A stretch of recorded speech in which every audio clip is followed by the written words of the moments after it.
Ladies and gentlemen, welcome to Publicly Buzzed Live on a Tuesday night. Appreciate everyone for being here and hanging out tonight. Yeah, it looks like we already got a bunch of people hanging out here in the chat, which is appreciated and awesome as hell. As you guys come in, please hit the like. That really helps us out in getting us started here in the algorithm on YouTube. And again, really appreciate it. Jen, thank you very much. Jay popping through here. What's going on, brother?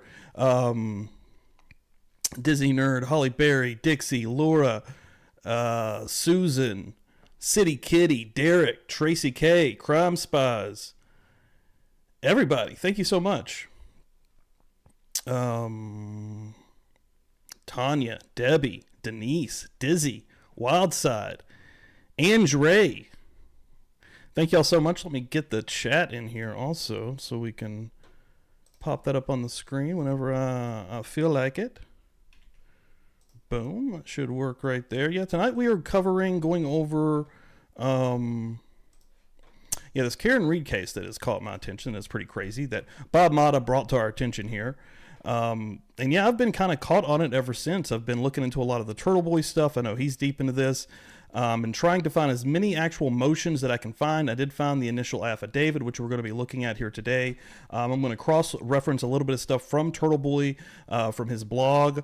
And then I'm also going to watch a segment here that's actually from Court TV that kind of talks a little bit about this and has Vinny talking about it from Court TV. So yeah, I've got a couple of different things here I want to go over. And again, I'm still honestly learning about this in real time is what's happening here. So I thought that I would come on and learn with you guys, the JBuzz Nation community in real time as well.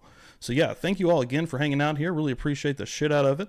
Yeah, anybody go share this on Twitter. I'll put it out there on Twitter. Share this to your communities. Make sure you put this out on Facebook. Let people know that you're hanging out with Publicly Buzzed here tonight. And then also after the stream, you guys are going to be hitting a portal and going over to tomorrow night's dank ass insane J stream that is going to have Joe Jackalone and Bob Mata. Two powerhouse guests that are going to come together and be, I'm not sure. I see Shannon here in the chat as well. What's going on, Shannon? And she has 3 glasses of wine. Oh, my God, that sounds fun as hell. But if Shannon's going to be on there tomorrow night as well, that sounds like a dope-ass show is what it sounds like. So as soon as tonight is over, you're going to portal out of this stream straight into that one. So it's going to be good stuff. Again, that one is going to be amazing, guys. Like, I'm not even joking. If anybody has watched anything Joe puts out, which he's trying to reach 1K, been doing that push on Twitter, which is happening fairly quickly as well.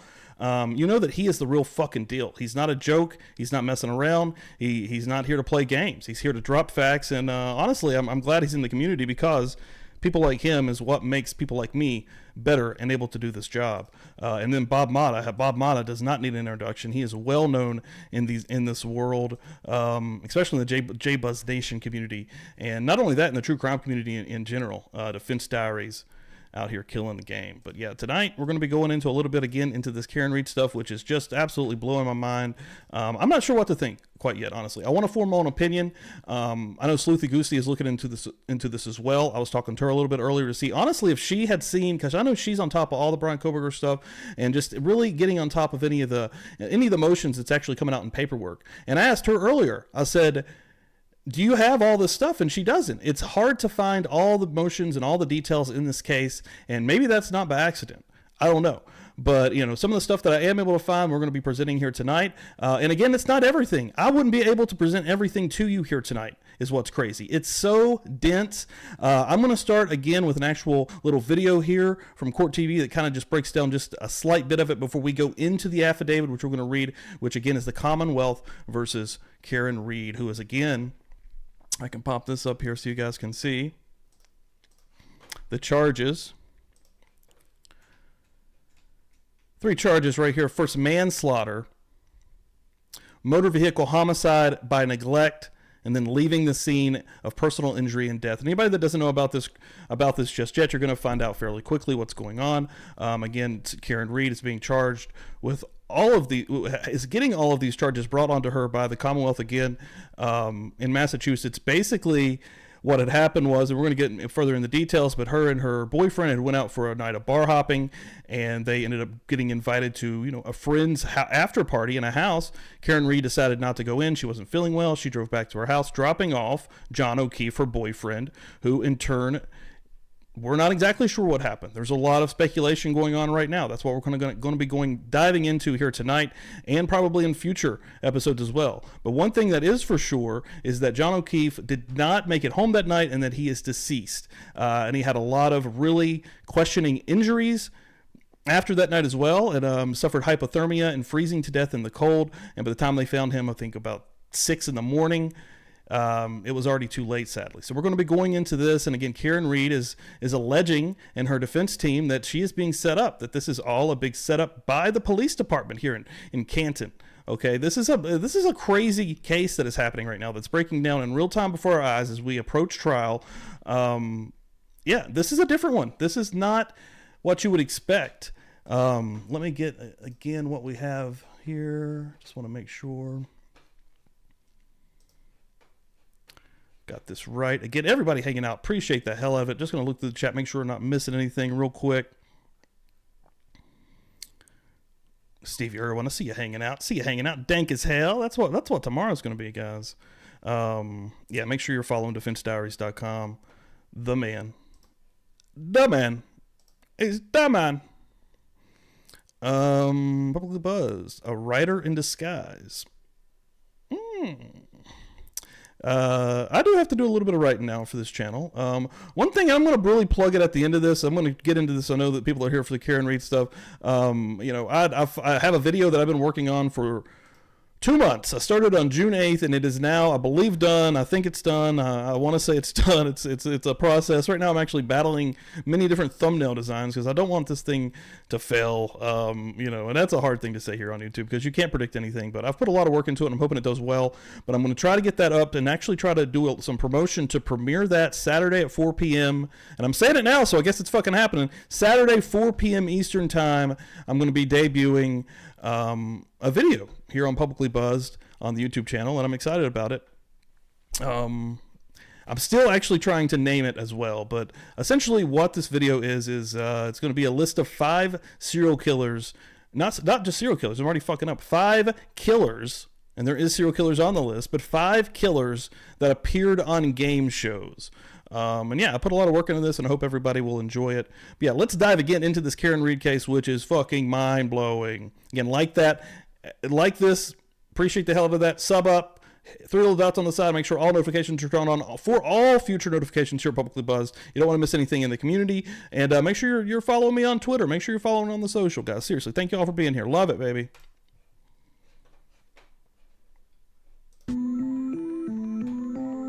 Karen Read and her boyfriend, Boston police officer John O'Keefe, were bar hopping on a snowy night in Massachusetts. At the end of the night, they were invited to a house party at the home of a fellow officer in Canton, Massachusetts. When Karen and John arrived, Karen did not exit the car. John did. From that point forward, there are 2 very different versions of what happened.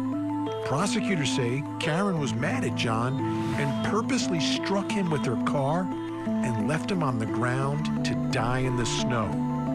But Karen and her defense team say John went to the party. Something terrible happened inside the house, and his body was placed outside where he was found dead the next morning. Whoa, you might have just got the name, Killer Contestants. I'm gonna start just getting her to name my videos. Killer Contestants, baby. That's good, right out the gate. Yeah, I hope everybody will enjoy it. I see everybody here in the chat kind of talking about it now. I just dropped that and then went into this video, but yeah, 5 killers that appeared on game shows, and yeah, I hope everybody will dig it, man. It's going to be mark that on your calendars, 4 p.m. Eastern time Saturday. Come and hang out here. You know, it's not a long video, but yeah, I'm nervous about it. Karen has been charged with murder, but claims she is the victim of a big cover-up by police. Meanwhile, both inside and outside the courthouse, things have been getting very tense. A local blogger who goes by the name Turtle Boy organized a protest outside the courthouse to support Karen. Tonight, we speak live with Turtle Boy, then we'll bring in the attorneys for Karen Read as we investigate the death of John O'Keefe and the allegations of a police cover-up. So yeah, I just kind of wanted to give, and we'll watch a little bit of Vinny talking here as well because he does really well. But before we do that, I'm going to go into the affidavit. But I thought that was a really good kind of just get you in the gate of this case. Breakdown there by the video, but one. Oh yeah, here we go.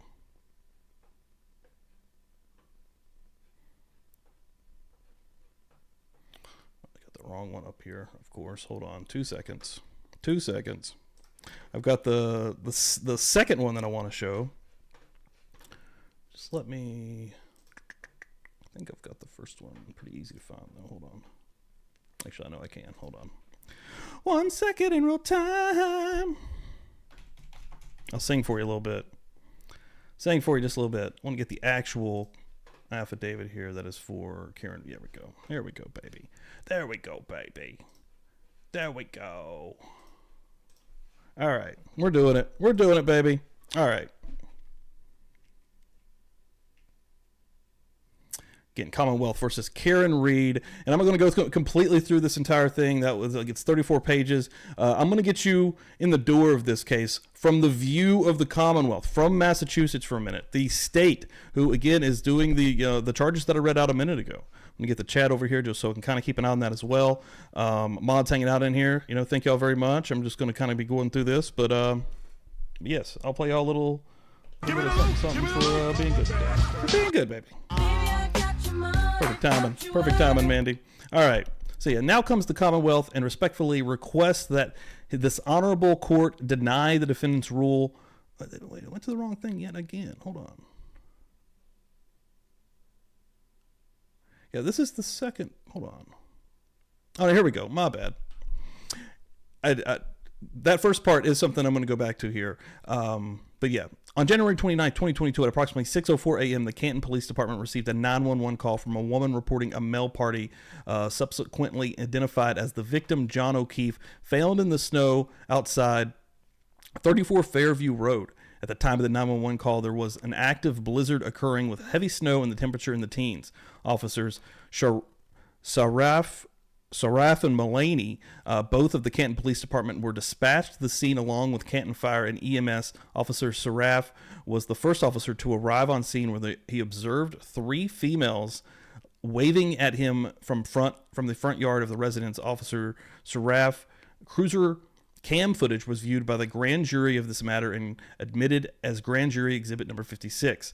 The footage depicts the weather and visibility conditions during the officer's transit and arrival to the scene shortly after the body of the victim was discovered and the 911 call was placed. In the video, Officer Saraf, and I hope I'm not butchering, I'm sure I am, guys, can be seen utilizing the spotlight attached to the driver's side of his cruiser as he attempts to locate the calling parties in the darkness and blizzard conditions.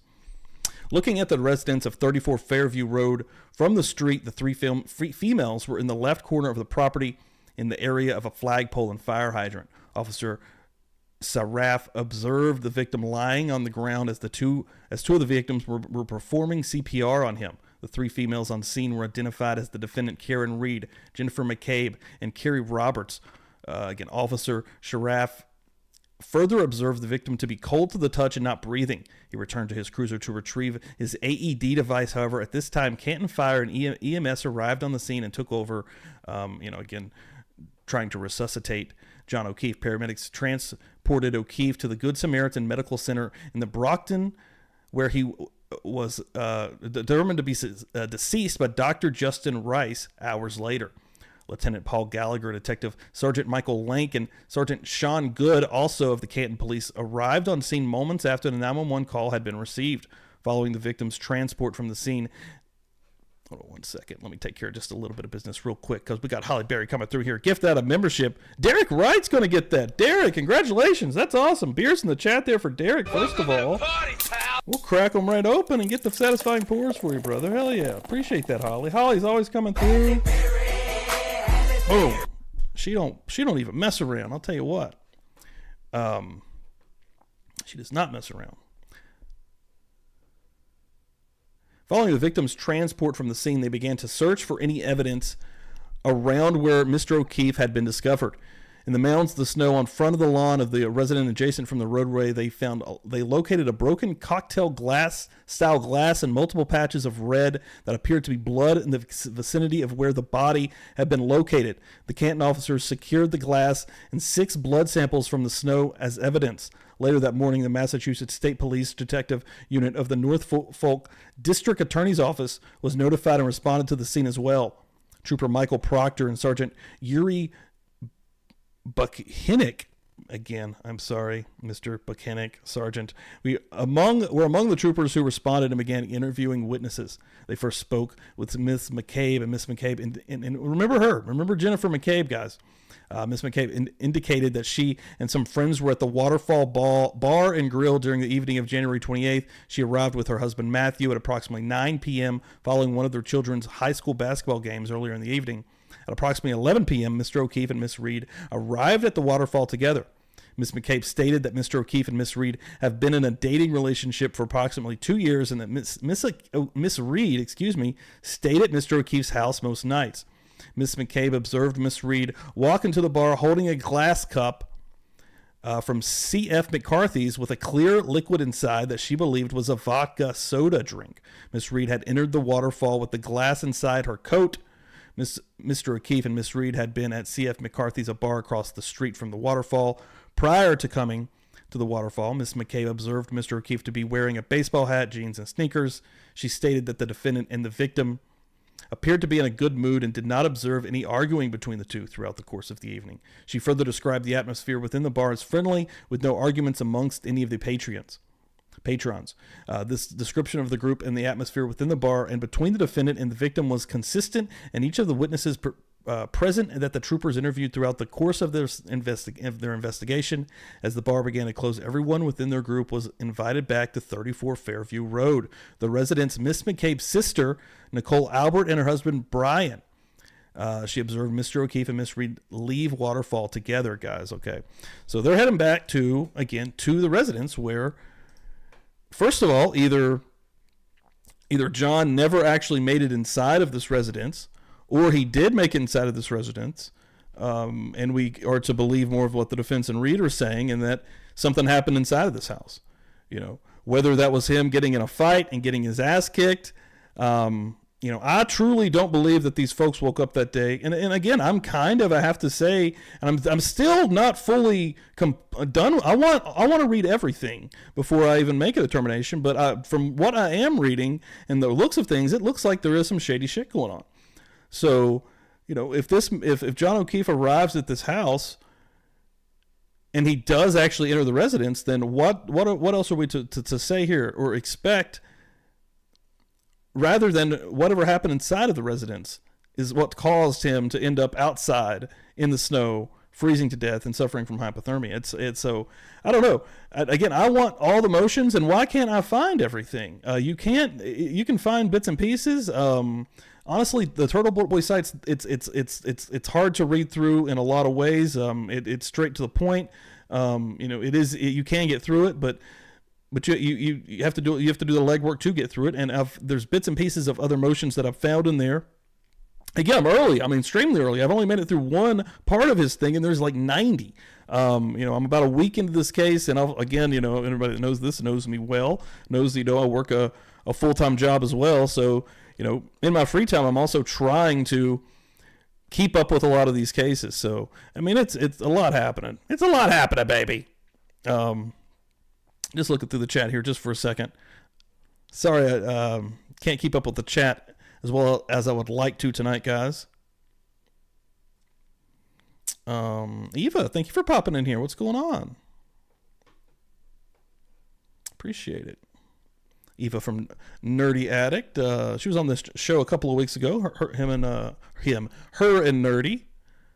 Crime Spies. Thank you very much. Appreciate it again, everybody, for hanging out. When Mandy's saying, I think they got in a fight and then the dog got aggressive and they thought it was funny and it went too far. Like way too far, or he got attacked by a feral raccoon. Yeah, that's what I'm thinking, honestly. And thank you, Jay, as well. I don't think they had the intention of murdering this man when they woke up that day. I think shit got out of hand at this party. And the more I have kind of read into it, we'll get there. We'll get there. It's a lot. There's probably going to be future videos as well. And I will say I'm the worst at actually explaining stuff, so I need this paperwork to get my thoughts straight, quite frankly. Let's see. As Miss McCabe was arriving at her vehicle, she received a text message from Mr. O'Keefe asking, "Where to?" Okay, this is them again leaving the bar, and they're heading back to the McCabe. No, I'm sorry, the Albert residence, and they know Jennifer McCabe. That is who the invite is from. They don't know everybody at this party. And this is from O'Keefe's cell phone. "Where to?" 12:14 a.m. Miss McCabe replied with the address, 34 Fairview Road. At 12:18 a.m., Mr. O'Keefe called Miss McCabe to ask more specifically where the house was located on Fairview. While inside the residence following her arrival there, Miss McCabe observed a black SUV consistent with Miss Reed's car. A 2021 black Lexus SUV arrived in front of the residence. From her vague vantage point at the front door of the home, Miss McCabe texted Mr. O'Keefe at 12:31 a.m. stating hello, and again at 12:40 a.m. pull up behind me, referencing her vehicle's parking spot within the driveway to the home. Located on the right side, on the right side of the property. If looking at the residence from the street, Miss McCabe then observed the black SUV move from its initial place where it had stopped on the street near the driveway and proceed to the left side of the property, where Mr. O'Keefe's body was discovered later in the morning at 12:45 a.m. At 12:45 a.m., Miss McCabe texted Mr. O'Keefe again, hello, and then observed the black SUV drive away from the home. So, and a little bit further into this, thank God, I guess, especially if this woman is truly innocent, Karen Read, smart enough or maybe financially well off enough or lucky enough to be in the position to be able to have a defense team that's actually decent. Because initially what they did was they put in a request to get the cell phones of Brian Albert and Jennifer McCabe's cell phones basically analyzed for forensic evidence, and meaning they wanted to check and see what was happening between these time frames when all this was really going on, which again is about midnight, within that midnight hour to about 1 a.m. when all these texts are going off, when, again, Karen Read supposedly dropped off John O'Keefe at this residence. So, there's a lot more. There's a lot. They're telling you there's so fucking much. At approximately 4:53 a.m., Miss McCabe stated that she received a phone call from Miss Read looking for Mr. O'Keefe. The phone call was placed by the victim's juvenile niece at the defendant's direction to Miss McCabe's cellular phone. Miss McCabe answered the call from the victim's niece, spoke to her briefly, and the niece then handed the phone to the defendant. The defendant sounded distraught over the phone and drove over.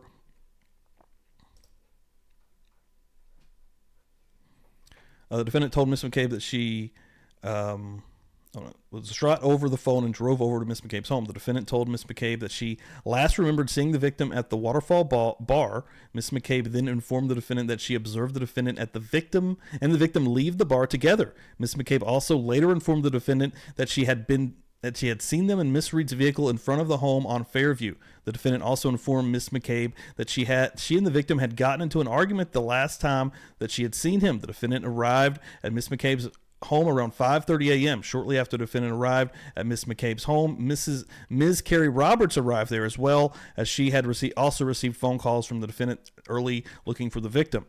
McCabe then drove Reed's vehicle from her house back to O'Keefe's house as she was too hysterical, and Ms. Roberts followed along in her vehicle. While driving, let me stop right here just for a second.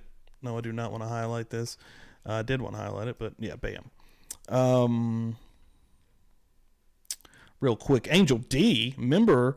We got an anniversary right here. Remember, for 2 months. Holy shit. Now, I've got something here for an anniversary. Anniversary! Huh? It's anniversary! Angel D. Happy anniversary. Happy anniversary. Happy anniversary. Thank you so much. Son of a bitch! Thank you so much for being here. For 2 months. That's absolutely unbelievable. And so fucking appreciated. Look at these beers. You guys already fucking know. Austin Rain's here in the chat as well. She just mailed out some dope-ass shirts that we're going to be getting out in the mail very soon. Everyone that ordered one of the very unique variant special limited edition Biblically Buzz shirts, whether it be acid wash or the tie-dye. Those are going to be coming soon to blow your fucking minds, quite frankly, because they're blowing mine. And then a member for 3 months. We got another anniversary here for Jen. As always, super proud of you. Love you, bro. And I love you too, Jen. You're absolutely amazing. Happy anniversary. Happy anniversary. Happy anniversary. Anniversary! It's anniversary! Give you a little bit of love here as well. Thank you so much, Jen. Yeah, Jen's been around for a minute. She's always rocking and rolling out in the J-Buzz, J-Bo Nation, keeping it real, baby. We know what we're doing out here. Look at the beers in the chat flowing. You know what's going down out here. We ain't even play it. Baby. Love it, Jen. Thank you. I need to get Jen's got a Patreon, actually. I need to get Jen's Patreon in my chat, in my Stream Elements little. I'm making a note right now, Jen. I'm not going to do it at this very moment. I may not do it at the end of the show, just because I don't want to lose my flow. But yeah, I want to get a link to that, and then anybody that needs any help with literally any kind of tech, anything. She's a tech savvy queen out here, guys. Have you heard of Only Dan's? Well, this is Only Jen's, because she's a fucking badass, and she's going to teach you what you need to know. And if you're not following her on Twitter, you should be, because she's always giving tips on there and always pointing you in the right direction, again, for learning some of the stuff that, I'm not the best at this stuff either. I mean, if it wasn't for people like Jen and like Dan, I wouldn't have this show currently. So yeah, we'll get you on here, Jen. Absolutely. And we got you. Okay. While driving to Mr. O'Keefe's house, the defendant stated to Ms. McCabe, "Could I have hit him? Did I hit him?" Ms. McCabe stated that the defendant also told her about a cracked taillight on her vehicle. Once they arrived at the victim's home, the defendant had Ms. McCabe look at the cracked taillight, which McCabe described as the passenger side right rear taillight is cracked and missing pieces. McCabe and the defendant then entered Miss Roberts' vehicle to go looking for the victim. The defendant was seated within the back seat, that's Miss Reed, while Roberts drove, and McCabe was seated within the front passenger seat. McCabe stated that they turned onto Fairview Road from Chapman Street, and at that time it was snowing heavily with the wind blowing clear, creating poor visibility. McCabe stated that just prior to 34 Fairview, there was a cluster of trees, and immediately Karen Reed stated that she saw the victim. And again, this is one of the reasons in this affidavit that they're saying that this is why we should go arrest Karen David. They're saying that this was a bit of a ruse, right? She already knew where the body was. So you got McCabe and you have, Roberts, the other two people that are driving her there. And as soon as they turn onto this road, they're saying basically it's suspicious that Reed immediately said, there he is. And they didn't see him at first, right? So, and again, that's they're bringing up the blizzard-like conditions, the low visibility. They're basically saying, how could she have seen them if both of us couldn't? McCabe stated that the defendant screamed to open the door and ran directly over to the body near the cluster of trees and laid on top of him for warmth and began CPR. McCabe stated that the victim was laying on her back, covered with approximately 6 feet of snow, with his phone on the ground underneath him. The defendant yelled at McCabe twice to Google, "How long do you have to be left outside to die from hypothermia?" or something to that effect. Keep this in mind as well. On January 29th, the troopers interviewed Mr. Matthew McCabe separately from his wife. McCabe indicated that he has known Mr. McKee for approximately 8 years, and he had met Reed a handful of times. He stated that O'Keefe was part of the police department too. He stated that he was at the Waterfall bar on Saturday night and observed the victim and the defendant enter together. He observed the victim to be wearing, again, the hat, Reed to be drinking clear liquid out of this glass that she smuggled in. They want to keep bringing that up, and that was almost painting her as a shitty person who would dare bring in a drink from another bar. Mr. McCabe stated that he left the bar last from his group and was heading to his in-laws' home, and again, he was going to 34 Fairview Road.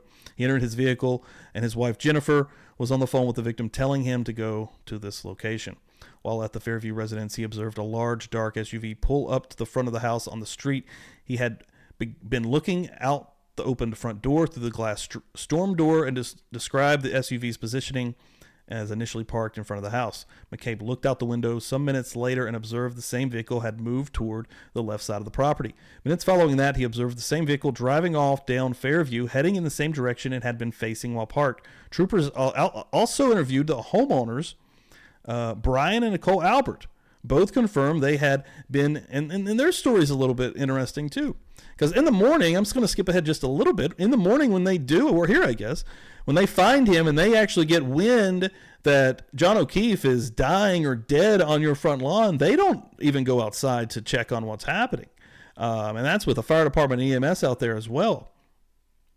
And Brian Albert is a police officer. Both confirmed that they were at the waterfall ball the previous evening with family and friends and had left around closing and returned to their home. Throughout the evening, they both indicated that the victim and defendant, neither of whom they knew particularly well, entered the bar and joined their group. They indicated that several people from the group had been invited back to their home following the bar, and several arrived staying for approximately 1 hour. Both indicated in the sworn testimony before the grand jury in this matter that their nephew, Colin Albert, while present at the home upon their arrival, had left their home well before any of the guests' arrival. So, and Colin Albert, a lot of people think was inside this home, and Colin Albert apparently had issues with John O'Keefe, allegedly. Several other witnesses called before the grand jury. Similarly, and I believe Colin Albert is 18 years old, very young, maybe even a little bit older now, maybe 19, but neither were aware that the defendant and the victim had planned on coming over, although they would have had no issue if they would have been aware. So I'm going to stop here on this part, and I'm actually going to go over to a little bit. This is, again, tbdailynews.com. Turtle Boy, hopefully I can get Turtle Boy on here to talk about this as well. I think that would be cool. Go through the chat here just for a second.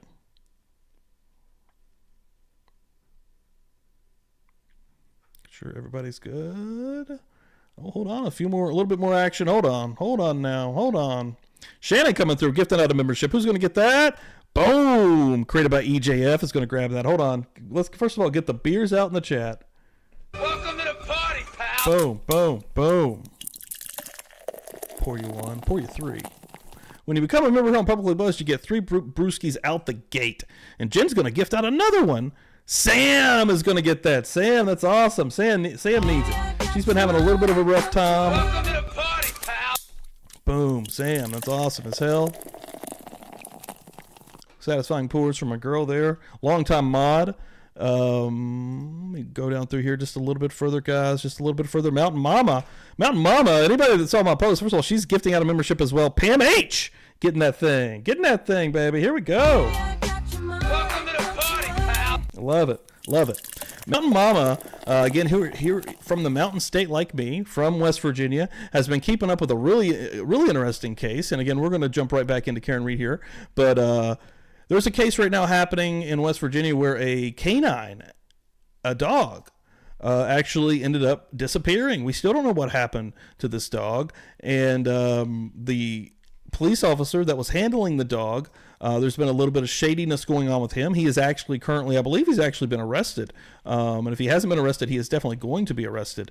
So they can look into what's happening. But she's been keeping on top of that case. And again, I posted a link to the story on Twitter and on the community as well. But Mountain Mama doing stuff out here, doing shit out here, not messing around, getting the beers, the liquor drinks, the party, baby, keeping it going. MJ, boom, just became a member as well. My God, I keep rolling down through here. Welcome to the party, pal. Love it. I just love the sound effect with the satisfying pours. I can't get enough of it. That's the best. Thank you, MJ. Welcome. And to anybody that's new here, new members, guys. So first of all, if you are a new member here, once a month you get a members only stream specifically for you guys. You guys are the producers of this content. One really cool bit of information here that I'm just going to throw out here right now. We'll just take just a second to pause. The studio is very close, and when I mean very close, I'm hoping within the next week. I've got to do a little bit of work down there, of course. I need to get with Missy Mayhem to maybe help me out a little bit with some of the visual. But I basically know what's happening. I've got a desk down there. Today I received my camera that I went into debt for because I want this thing to pop. I've got new lights. I've got a new backdrop light. Yeah, I'm fucking stoked, and I'm hoping that this will be looking good right now. And what's crazy is I've never seen this camera that I'm using currently and this light work together this perfectly. because it's usually always screwed up somehow. Either I'm a little bit dark here or my glasses aren't working perfectly. I think it's because I just got all this new equipment. It's like, oh yeah, well, I'm going to show you real quick that I can do it too, you son of a bitch. No, you can't. You didn't do it before, and you're not going to do it now. Son of a bitch! Okay?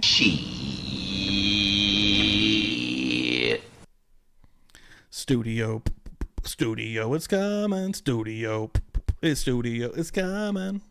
God, I'm so excited to get back into the freaking basement, okay? I'm in a junk room. I've been in a junk room. Thank you so much, Shannon. I did that. I groomed it specifically for the show. Sometimes it's a good beer during the day, but this one wasn't looking the way I wanted. I was like, I've got to go in. I've got to get this one going. I've got to go in here and put a little hair dryer, spruce it up just a little bit. I'm not going to give away my beard secrets. But yeah, I'm freaking stoked. Again, I want to get back into the basement. I've been in this junk room for freaking the entire summer, and I'm tired of it. I'm done with it. I'm not here for it any longer. And soon. Oh my God! And also, I forgot one of the most magical, important part. Jay's brother, who made publicly buzzed live sign, and also Dan has one of those as well. There's going to be one of those hanging up in the back of his set soon. So publicly buzzed is doing shit out here. Okay, so again, thankfully, Karen Reed's defense team is pretty smart and pretty good, because immediately they did the smartest possible move. I'll read it right here. Unfortunately for them, Karen Reed is an extremely intelligent and well-sourced woman who can afford world-class legal representation. Her attorneys filed a motion demanding a forensic audit of Jennifer McCabe and Brian Albert's cell phones for all communications before and after O'Keefe's deaths. Okay, some of the information that's coming out of these cell phones is what's flipping the narrative on its head right now in the public eye, folks. Information to be produced. Again, this was actually from the motion, the production of a cell phone in the possession of Brian Albert between January 28th and 2022 and present. So the defense expert, Richard Green, may conduct a forensic examination of the respective cell phones for the purpose of recovering incoming and outgoing text messages, voice calls, voicemails, emails, location data, web searches, photographs, and other communications. Okay. A copy of all information contained on any of the cloud-based accounts. So they want all the information from not only McCabe, but also Albert. Now, I do have another piece up here. One of the few things that I can fucking actually find here is that, they're fighting that on his side. Now comes again the Commonwealth. This is from the states. The state side respectfully requests that this honorable court deny the motion to order directed to Brian Albert. The defendant's motion should be denied. Furthermore, the portion of the defendant's motion addressed to the production of Mr. Albert's cellular phone should be more appropriately be framed as a motion for reconsideration, whereas the same motion was previously heard and denied by the court. So they are fighting this out the gate, guys. Okay, they don't want people to know what the hell was going on during a very specific point of time on the night that John O'Keefe died. So gotta go down here a little bit further here, real quick. Number 8's where I want to be. I'm going to have to get all the links for descriptions to all this stuff down so you guys can check it out yourself. Again, I'm doing a lot of legwork still. I'm still not even I'm not even close to being where I want to be with this, quite frankly. And I think there's a lot of bullshit going on, but I still want to get all the deets myself and actually get them in front of me and get, because there's a lot. The Turbo Boy's doing a lot of awesome work, but I also want to be able to dig in a little bit myself and make sure that I have all the information correct in my own head, quite frankly. Get them likes up, folks. Get them likes, folks. Likes up, folks. Holly Berry going to come through, gifting out 5 memberships. Holy shit. Who's going to get these things real quick? Denny, Jules and Bean, Angela, and Amphy St. Nor? Okay. And Bunny Murphy. Welcome all you guys. I just butchered your names. Welcome to being members. Thank you, Holly Berry. You're amazing. I'll butcher your name every day of the week. Every day of the damn week. Ricky going to come through here, hanging out. I see the liquor glasses, the beers hanging out. Miss S coming through here. Is it Miss Esquire coming through here? $4.99. It's a cover-up. It's a cover-up, baby. It definitely is kind of looking like a cover-up. It's looking like a cover-up. Oh, my God. Bob Mata going to come through here as well. What's going on, sir? Thank you for being here. Appreciate it. Appreciate it. Looking through here, just making sure I'm not missing anything else real quick. Just putting over your show tomorrow night, Bob. I'm excited for that. Excited. All right. So this is where I want to be right here. So before the Commonwealth turned over the complete forensic copy of McCabe's cell phone, the defense was forced to rely on its own investigative resources to attempt to discern what transpired after O'Keefe entered the Albert residence just after 12:20 a.m. By all accounts, Miss Read left the Albert residence in her vehicle shortly after her arrival and returned to O'Keefe's home located at One Meadows Avenue.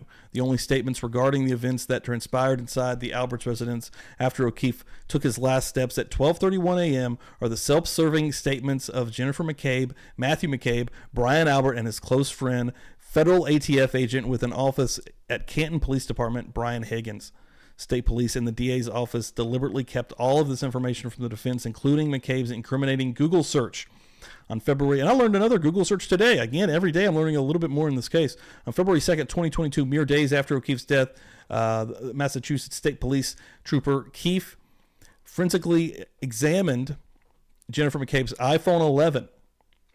Rather than simply turning over a copy of the forensic image of the phone, the defense for analysis on May 31st, 2022, Trooper Garano conducted his own forensic analysis of the phone and prepared a Cellbrite extraction report, which purported to be a full file system extraction from Jennifer McCabe's iPhone 11. Between January 29th and January 30th, the Commonwealth withheld the forensic image of McCabe's cell phone and instead produced Trooper Garano's full file system extraction report to the defense on August 12th. Notably, Trooper Garano's full file system Cellbrite extraction report for McCabe's iPhone 11 failed to show any search history information entered by McCabe on January 29th, including her incriminating 2:27 a.m. search, "Hose long to die in the code." After numerous discovery requests in the filing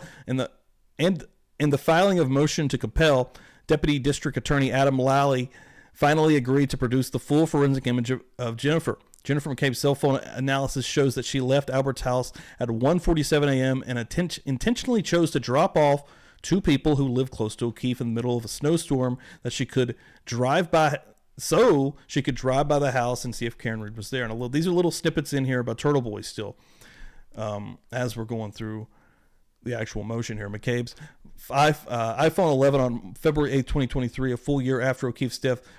Information obtained from the deleted cache of Jennifer McCabe's cell phone begins to unravel what occurred after Read left O'Keefe at the Albert residence January 29, 2022, and the web of lies that results in the arrest and prosecution of Ms. Read. According to McCabe's initial interview with Trooper Proctor on January 29th at 11:30 a.m., when the events were still fresh in her mind, McCabe claimed that she left the Albert residence with her husband at approximately 1:30 a.m. and went home. However, as set forth in Richard Green's affidavit, a forensic analysis of the phone shows that McCabe actually left the residence at 1:47 a.m. Moreover, she didn't drive directly home with her husband, as she initially claimed. Instead, McCabe made the executive decision in a snowstorm to drop off the friends that we just mentioned. McCabe's clearly wanted to know whether Ms. Read would be home to notice if and when O'Keefe failed to return home. Again, another little tidbit here about Turtle Boy. At 2:23 a.m., her Apple Watch recorded her going to her bedroom and immediately Googling how long to die in the cold. That's when she misspelled it. Hose long to die in the cold, despite previously telling police that she assumed O'Keefe had gone home with Read. After passing by the deceased home at One Meadows Avenue, let me get a drink of water here. Location data obtained from McCabe's cell phone shows she arrived back at her home At 2:12 a.m., approximately 10 minutes later, at 2:23 a.m., Apple Health recorded Ms. McCabe climb one flight of stairs, presumably to go upstairs to her bedroom. When questioned by law enforcement as to why O'Keefe never made it into the party, McCabe told law enforcement she did not think anything of it and thought they just decided not to come in. However, at 2:27 a.m. that morning, after making it safely home and climbing the stairs to the privacy of her bedroom, the first and only information McCabe desperately needed to Google was how long to die in the cold. Gets better, guys. It gets better past that even.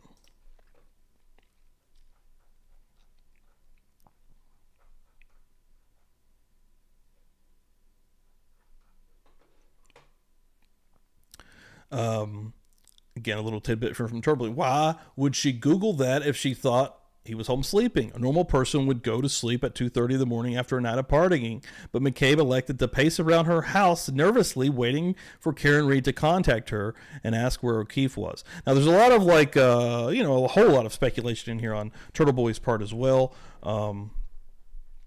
Contrary to her assertions to law enforcement, she obviously had a lot on her mind. Data taken from her Apple Watch establishes that she was up much of the night pacing. At 2:32, McCabe took 22 steps. At 3:50, she took 24 steps. 3:51, she took 6 steps. And at 4:55, she took 24 steps. Indeed, Apple Health data obtained from Jennifer McCabe shows that her heart rate reached an 11-hour low at 12:49 and a high at 6:42. Okay, some more notes here. Somehow she anticipated this happening despite having no idea that O'Keefe was missing. One, she needed to be with her when Read discovered the body so that she could control the narrative. She needed to put the idea in Read's head that she might have accidentally hit and killed O'Keefe while driving drunk and had no recollection of it. Read truly believed she might have done this and was distraught. His body was staged at the exact place where she was seen doing the three-point turn. Despite barely knowing Karen, McCabe gleefully jumped in the car with her and Roberts. I don't think that's really that weird, getting in and trying to help. But, if she's trying to put herself in that position to control the narrative and to control a story that's coming out here. 13. Meanwhile, Miss Read, the only person with reason to believe O'Keefe was actually missing, grew increasingly concerned with O'Keefe's failure to return home to his children. After a fitful night of sleep, Read began frantically calling O'Keefe's friend shortly before 5 a.m. in an effort to locate him. McCabe, who had stayed out drinking until 2:20, was conveniently awake to answer this call.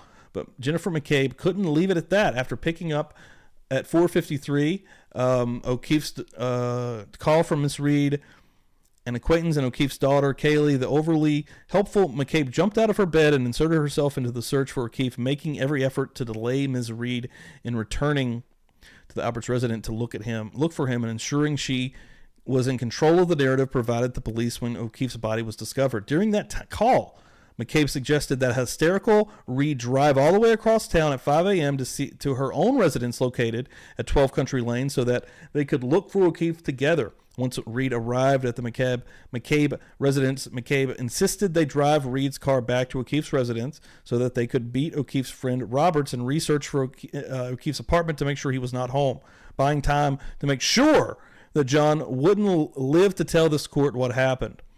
After confirming that O'Keefe was not home, and then heading back to the Albert residence. Remember that McCabe initially told investigators that Karen Read brought in a drink from another bar, which only a drunken, low-class individual would do.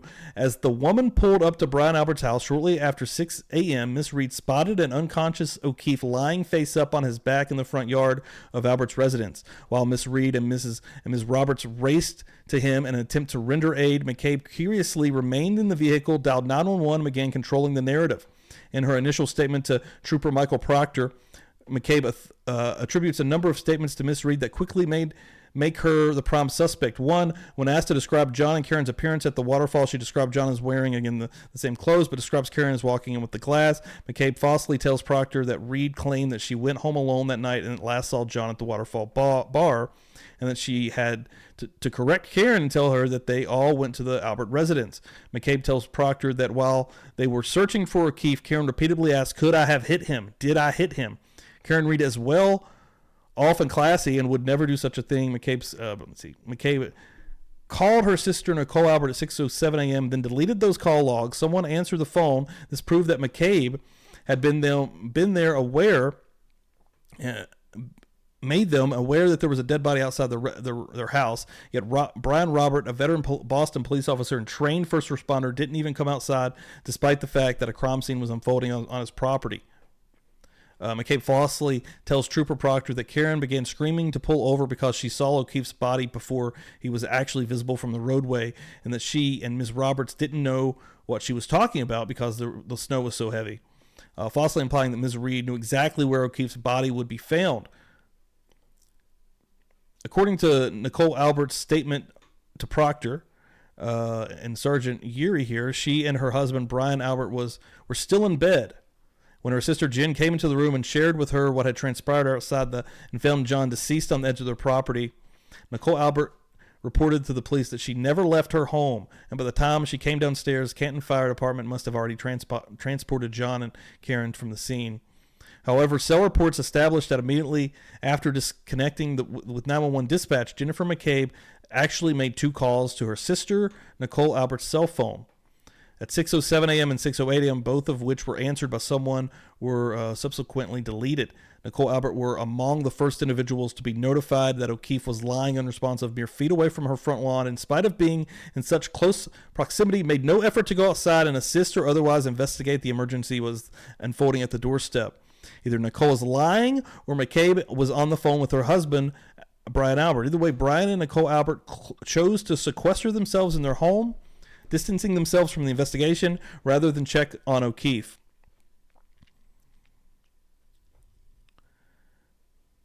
Here, a broken cocktail glass was next to O'Keefe's body.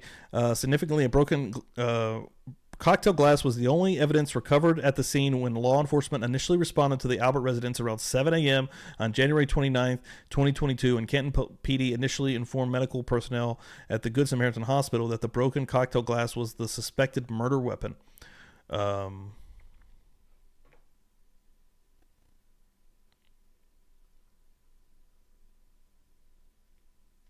we go. After notifying the Alberts about the dead Boston cop on their property, Jennifer McCabe Googled, "How long does it take to digest food?" And more Googling here by this lady. The presence of food particles in a dead person's stomach help pathologists determine time of death. At 6:23, Jennifer McCabe makes an outgoing call to her brother-in-law, Brian Albert, which he doesn't answer, and then subsequently deletes the record of that call. Less than a minute after failing to reach Brian Albert at 6:23, McCabe begins panicking and opens an article in her Safari application by Healthline entitled, "How long does it take to digest food?" What an unbelievably odd and incriminating thing to search immediately upon finding a dead body. Significantly, the presence of food particles in a descendant's stomach and upper small intestine serve as a source of information for pathologists in calculating time of death. Almost immediately thereafter, Jennifer McCabe tried to overwrite her incriminating search from earlier that morning regarding how long it takes to die in the cold by reenacting it as a more appropriate time.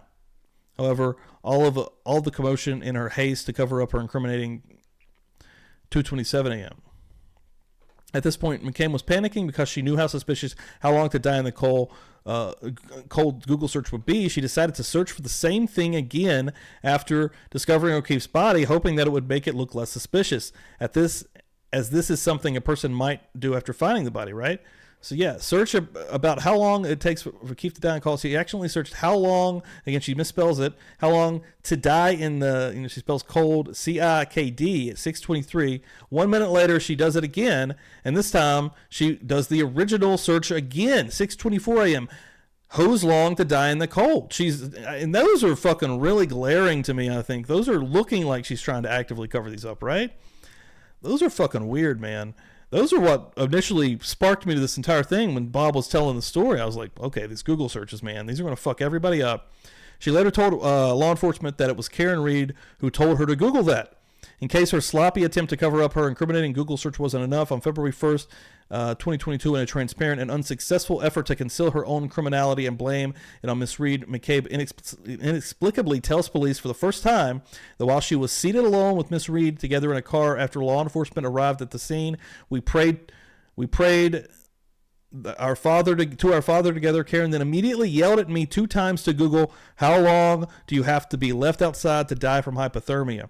Jennifer McCabe knew how devastating it would be if the wrong person in law enforcement discovered that she Googled, how long to die in the cold, hours before she claims to have found O'Keefe's body in the snow. Thus, in an attempt to deflect suspicion and justify this incredibly incriminating Google search, she reverted to blaming everything on Ms. Reed. Unfortunately for Ms. McCabe, her decision to Google how long to die in the cold at 2:27 a.m., 2 hours after O'Keefe made his way into the Albert residence, was hers and hers alone. Shockingly, in what can only be described as clear attempt by Ms. McCabe to frame Ms. Reed, Richard Green's forensic analysis of Jennifer McCabe's phone reveals that Ms. McCabe took affirmative steps to delete the 2:27 a.m. search for how long to die in the cold, but did not attempt to remove the 2 other searches because she knew that those wouldn't look as weird, right? This is a wild story, guys. That's where I'm going to leave it at right now. I am still early into this. I just went over an entire hour of this, and I'm still early into this myself. It's so much going on and happening in this case. And I hope that it keeps getting traction in the media and online so people can keep talking about it and bringing some light to this, quite frankly. Let me look through here, the chat. Everybody's been banging it out here in the chat. Thank y'all so much hanging out. All the new members, love it. Keeping it going, baby. Disney Nerd, the defense having to file several motions just to get one thing they're asking for in the evidence is ridiculous. And to that point, anybody that's keeping up with the Brian Koberger Idaho 4 case, we kind of see a lot of that happening from the defense's side as well. The one thing about that I find interesting is that all of that, and I was trying to get some information from Sleuthy to see exactly where she is on it. Hopefully I'll be able to get more information from her, because I know that she digs in and she digs in deep, which is amazing. But, there's little to be found through just actively doing Google searches, quite frankly. I found the initial affidavit. I found, a lot of more stuff through Turboy. I found the motion where, they're trying to basically block them from looking into Brian Albert's phone. So there's a lot out there, but there's still not enough. I want to piece it all together as it happened, not bits and pieces here and there. So Turtle Boy might be the best for that. And again, I'm working on hopefully getting him on here. I think that'd be dope to get him on here and break it down in real time for us. Good stuff, baby. Good stuff.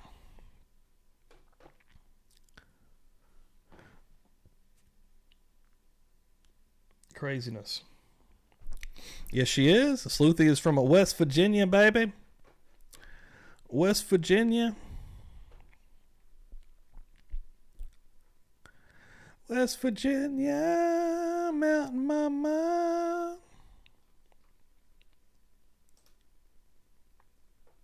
Mandy, thank you for hanging out. Appreciate it. Yeah, tomorrow night, Joe Jackalone and Bob Mata are, again, I'm going to go ahead and call it what it is. It's a fucking dream team out here. Are you kidding me?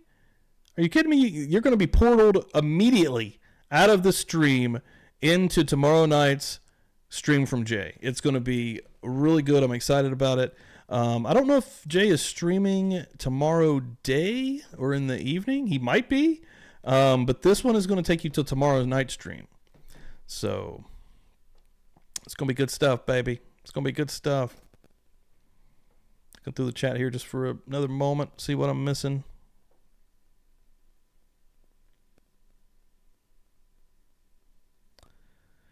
Wish I could do a really good Boston accent. I'd bust it out right now. Can't, though. She's just Googling for her friend. And she wanted me to Google it. God, what am I supposed to do? Not Google it? She's right there. Come on now. You guys are amazing. Everybody that's coming through here hanging out. What the hell? Unbelievable. Unbelievable. The next time you will see me, you'll see me with Dan. Thursday night, 10 p.m. Eastern time. Who knows what the show will be about? I have no clue. Maybe about this. I don't know. We'll see what's up. And then, of course, Feral Friday, 10:30 p.m. Eastern time. Dan should be with me then as well. And then one thing I want to promote right now, Murder Church, man. Murder Church, 9 a.m. Eastern time. This last one was a really good, successful show. We always see new people coming through, hanging out, jumping in the chat, jumping in the conversation, and I love it. I'm going to keep that growing and hopefully keep that growing. And again, shirts, whoever actually ordered some of the tie-dye acid wash shirts, those are going to be shipping very, very soon. So keep an eye on the mail. I will be letting folks know as well. My friend asks me for anything Google related on my phone. It's a hard pass. Yeah, right. I'm not just going to be willy-nilly, even though on here live I Googled how long does it take to die in the cold for scientific purposes. When I had Jay and Bob on here, we were talking about this case. But yeah, just don't willy-nilly be Googling crazy shit for people. Huh? It's like holding drugs. Hey man, can you hold this? Can you hold this eighth for me, man? I don't want nobody to know I'm holding this. I gotta drive down the road, bro. Shit, just put it in your pocket. Just put it in your pocket. Shit. If we get pulled over, it's mine. Shit. No, never do that. Doing it, baby. Doing it. This is gun country. This is gun country. Gun country, baby. I'm gonna give you a little bit of all of these right now. Not all of them, but give you one of these. I'm sober enough to know what I'm doing, and I'm drunk enough to really enjoy doing it. Thank you, Gus. Gail. Now, Mandy, that was awesome. It was a good one. It was a really good show. I was really excited. They're all good every time. We're about to go into week 13, which is absolutely unbelievable. Can't believe that. You know, I wake up every morning. I wake up earlier on Sunday for Murder Church than I wake up for real work. Okay? I'm here. I'm committed to you, motherfuckers. 7:45 a.m. Sunday mornings. Coming through, okay? For a 9 a.m. start time. I got to take care of the girl. I got to take care of Gypsy. Got to make sure she's good. All right? Because I'm going to be on here for a couple hours. So, yeah. Love it. I love you guys. We love you guys. I know Ricky. I don't know if Ricky's still hanging out there in the chat. Ricky Cougarback. Dan, the man. Dan's a fantastic man. Dan's a fantastic man. And he really is. He truly is, folks.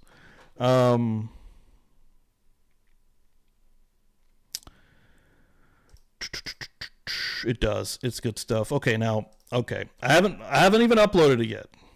Okay.